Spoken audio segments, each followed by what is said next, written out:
I'm ready when you are. Uh, what's the article text you'd like me to rewrite? Here is a script in a format that's easy to read from a prompter.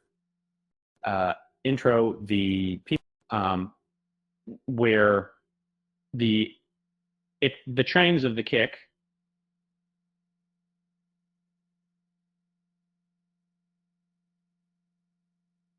Hello and welcome back to and well and and today we're going to discuss a fascinating topic that's been on every Star Wars fan's mind: Christian's Guide.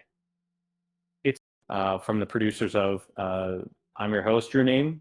Its segment is the reason for enforce introduction.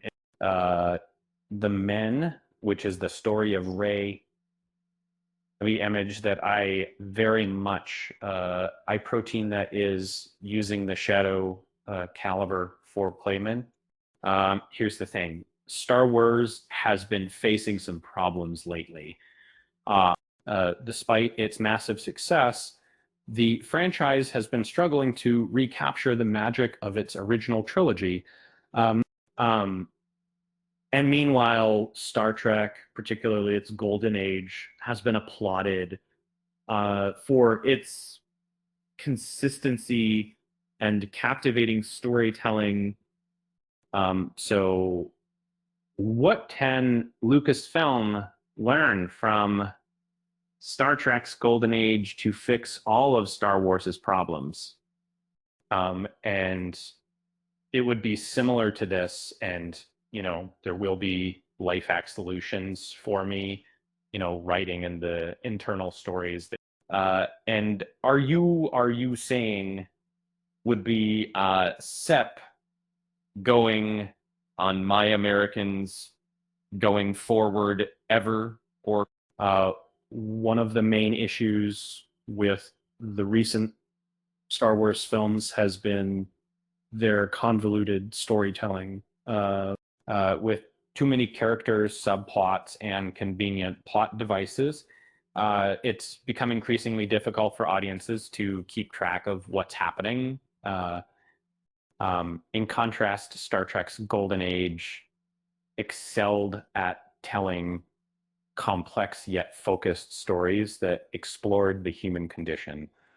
By taking a cue from Star Trek's more streamlined approach, Lucasfilm could create a more engaging narrative for their fans. Segment 3, character development.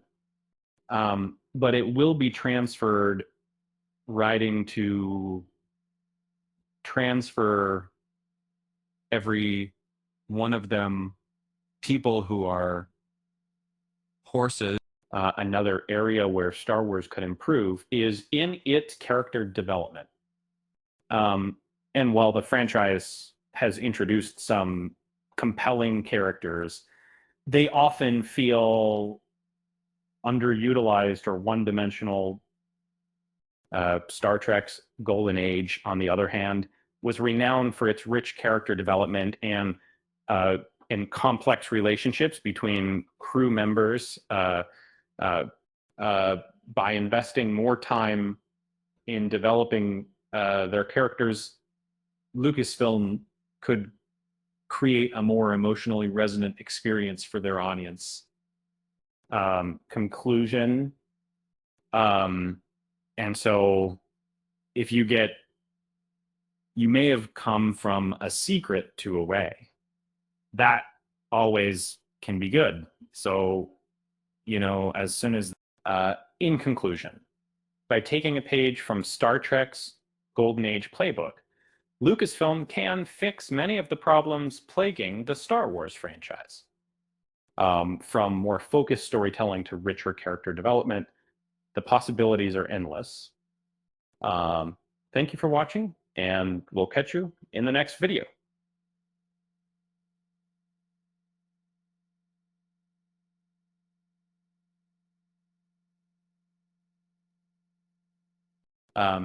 And maybe not try and expect that to see really perfect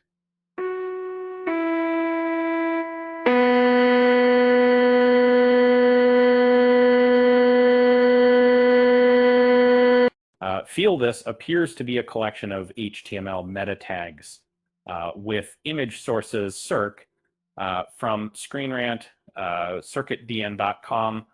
The images are from various science fiction TV shows, including Star Trek The Next Generation, The Mandalorian, The Book of Boba Fett, Star Trek Deep Space Nine. The images appear to be screen captures or promotional images from episodes or scenes featuring characters such as Captain Picard and Data from Star Trek The Next Generation, Din Djarin, The Mandalorian, and Grogu, also known as Baby Yoda from The Mandalorian and The Book of Boba Fett, Dr. Julian Bashir from Star Trek Deep Space Nine. If you'd like to know more about a specific image or show, feel free to ask. It looks like you're providing a snippet of HTML code from an article about Star Trek and Star Wars. It appears to be a comparison piece with the author drawing parallels between the two franchises. The HTML code includes several image tags with references to Star Trek, Deep Space Nine characters such as Quark and Nog. Tros. It appears that the text is discussing the concept of transmedia storytelling, specifically in relation to Lucasfilm and the Star Wars franchise. The text mentions that George Lucas found the concept of transmedia appealing, as stated in Bob Iger's autobiography, and that Lucasfilm is currently juggling various projects across different formats. And then the text then shifts to discussing the importance of having a single vision in order to make transmedia storytelling work. This is illustrated through the example of the golden age of Star Trek, which is mentioned as a successful example of transmedia storytelling. And then you kind of self-kits that they need to make these kind of parts appear. The key takeaway from the text appears to be that in order to successfully execute vision that guides the storytelling across different formats, this is likely to be a key consideration for Lucasfilm as it continues to develop and expand the Star Wars franchise across various media platforms. It's also worth noting that the text mentions that Lucasfilm is looking at successful examples from the past, such as Star Trek, in order to inform their approach to transmedia storytelling. This suggests that the company is taking a thoughtful and deliberate approach to developing its transmedia strategy and is seeking to learn from the successes of other franchises. It appears that the text is discussing the 1990s as a golden age for the Star Trek franchise. And here's a breakdown of the content. The text references 3 Star Trek television shows that aired during the 1990s. Star Trek The Next Generation, Star Trek Deep Space Nine, Star Trek Voyager. It mentions that these shows made significant contributions to the franchise's history and folklore. The text also mentions that there were 4 movies released during this period, although it doesn't specify which ones. The images accompanying the text appear to be screenshots from the episode Booby Trap of TNG, featuring Captain Jean-Luc Picard and other characters. Some possible context for this text could be an article or blog post about the history and evolution of the Star Trek franchise, uh, a retrospective analysis of the 1990s as a pivotal period for Star Trek, um, a discussion of the impact of TNG, DS9, and Voy on popular culture, a preview or review of a specific Star Trek episode or film.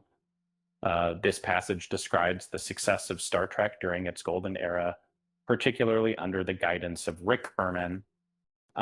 It highlights Berman's role in maintaining the franchise's overall vision while allowing creative freedom, which contributed to the franchise's remarkable achievements during that period. The passage also notes that Berman's leadership wasn't without controversy, and his work declined over time. And, however, it emphasizes the importance of a single guiding vision in achieving success, drawing a parallel with Marvel Studios' recognition of this principle. The dynamics at play in both Star Trek and Star Wars are fascinating.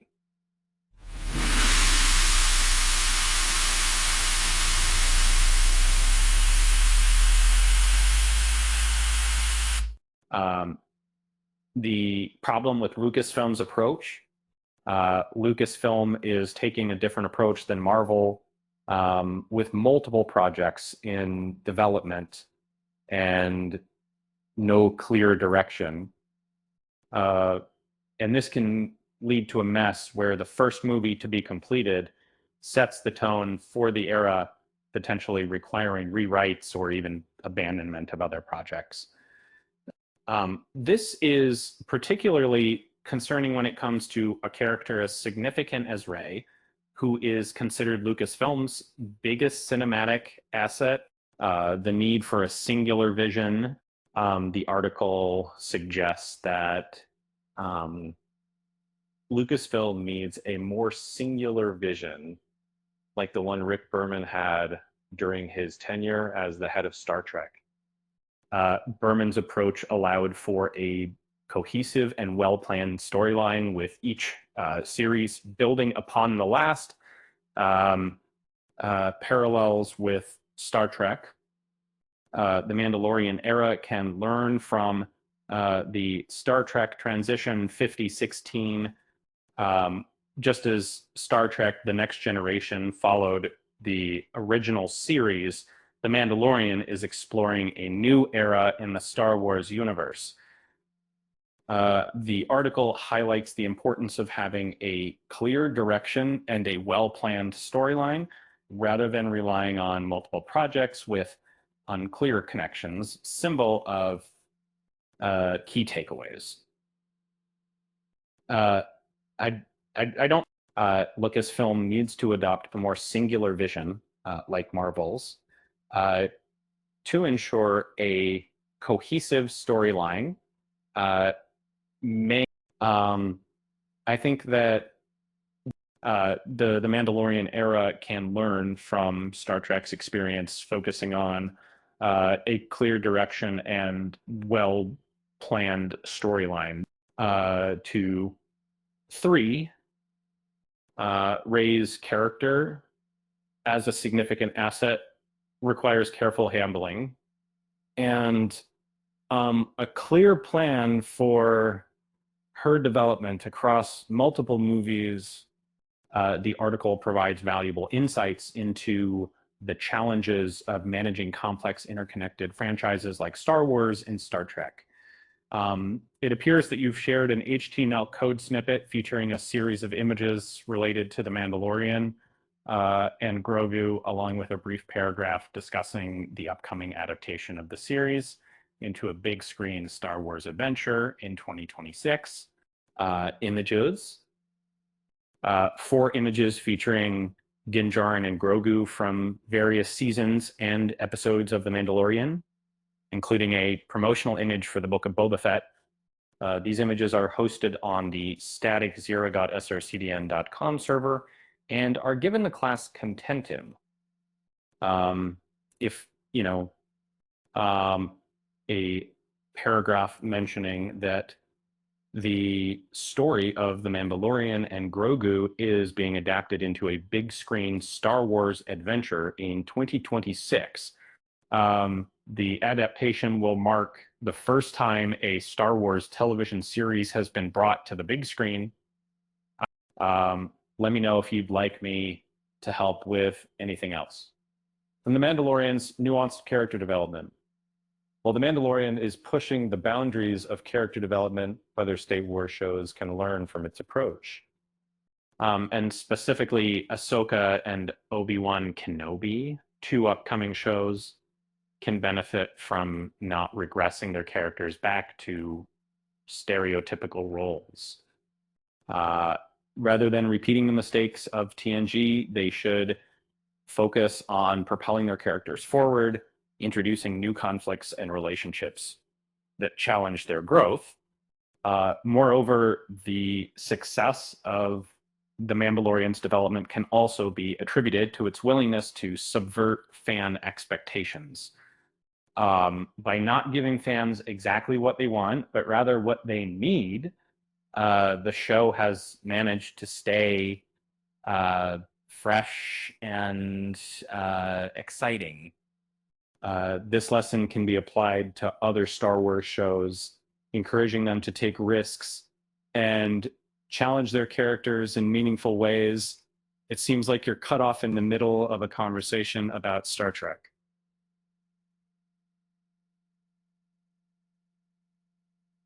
Let me try to fill in the gaps.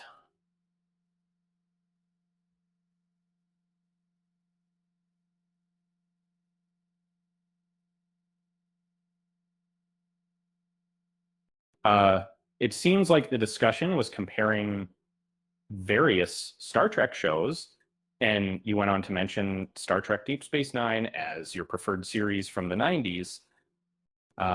You might have been discussing how other shows, such as The Next Generation, Voyager, or even the original series, had different strengths and weaknesses compared to Deep Space Nine. Am I right? Deep Space Nine is indeed a unique gem in the Star Trek franchise. Its darker and more complex tone, coupled with its serialized storytelling, allowed for character development and plot lines that were unparalleled in the franchise at the time. Which specific aspects of Deep Space Nine do you enjoy the most? The Dominion War, the diverse cast, or something else requires a thoughtful and delicate balance.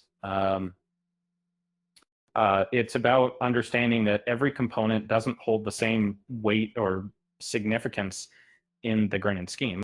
By giving certain projects priority and allowing others to enrich the narrative tapestry from the sidelines, a rich and expansive universe can be developed. This isn't just speculation. The Star Trek franchise, particularly with the contrast between Deep Space Nine and its contemporaries, offers valuable insights. In that context, DS9 stood somewhat in the shadow of its counterparts. The Next Generation and Voyager, in terms of viewership and corporate focus. However, this lower visibility paradoxically granted the production team a liberty to deepen the galaxy's lore and complexity without the intense scrutiny that typically comes with being the centerpiece of attention. And this highlights a critical lesson in brand shaping. Not everything demands equal attention. The emphasis placed on TNG and Voyager by executives like Rick Berman was justified, and it was within this framework that DS9 was able to flourish, contributing significantly the rich tapestry of the Star Trek universe. This principle is equally relevant for Lucasfilm and the development of the Star Wars universe for an effective transmedia strategy. Prioritization is key. And some projects should undoubtedly take center stage spearheading the narrative, while others can add depth and nuance from the periphery. And this approach isn't merely theoretical. In practice, it's likely being employed by Lucasfilm right now. Projects such as Star Wars Skeleton Crew show promise, but may initially seem less impactful compared to a title like Ahsoka, which is already gathering significant buzz and anticipation.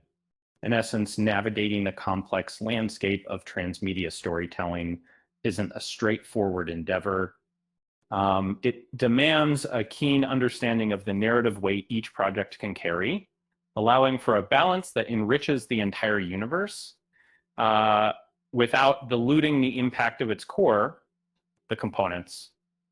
The uncertainty at Lucasfilm regarding the creative direction of the Star Wars franchise is indeed a topic of interest, especially with the return of Grand Admiral Thrawn, with a significant storyline into in the Mandalorian. However, it's worth noting that this isn't unique to Star Wars, as many franchises face similar challenges in balancing their creative direction across various media platforms. And the Star Trek franchise in particular provides a useful case study in effective transmedia strategies. By integrating different media platforms such as television shows, movies, and other formats, Star Trek has successfully managed to expand its universe and engage its fan base across different demographics. In the context of Star Wars, the upcoming movies, such as The Mandalorian and Grogu, slated for release on May 2026, will be closely watched for their reception and potential impact on the franchise's overall creative direction. The return of Grand Admiral Thrawn and the exploration of new storylines will be crucial in shaping the future of the Star Wars universe and reinforcing its position as a beloved and enduring franchise. And the balance between creative direction and fan expectation can be delicate, but by drawing from the experiences of other franchises like Star Trek, Lucasfilm can navigate these challenges effectively